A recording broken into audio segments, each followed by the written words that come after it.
ప్రభుత్వం. కాబట్టి మీ అందరికీ కూడా ఇలాంటి పరిస్థితి. అంతేకాకుండా ఈ రోజు చాలా వరకు కొన్ని పథకాలు వచ్చినాయి.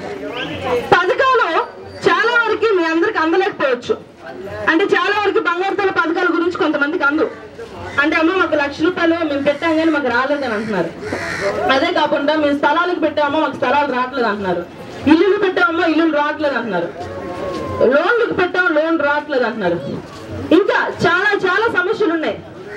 ఇవన్నీ కూడా తీర్చాల్సిన బాధ్యత మీ స్థానిక ఎమ్మెల్యేది. కానీ ఈరోజు ఆయన దగ్గరికి వెళ్ళి అడిగితే ఆయన చెప్తుంది ఒకటే సమాధానం, అమ్మా కాంగ్రెస్ ప్రభుత్వం ఉన్నంత వరకు మనకి పథకాలు అవ్వవు, తెలుగుదేశం ప్రభుత్వం వస్తే నేను ఇవన్నీ మీకు చేంజ్ చేస్తాను అంటున్నాడు. మరి కాంగ్రెస్ ప్రభుత్వంలో చాలా మంది పథకాలు చేయించుకున్నారు, మరి వాళ్ళు చేయలేదా? ఎందుకు చేయట్లేదంటే ఇప్పుడు అతను కానీ చేపిస్తే కాంగ్రెస్ ప్రభుత్వం మీద ఓటు ఉంటుంది. కాంగ్రెస్ ప్రభుత్వం మాకు ఇది చేసిందని మీరు మెచ్చుకుంటారు.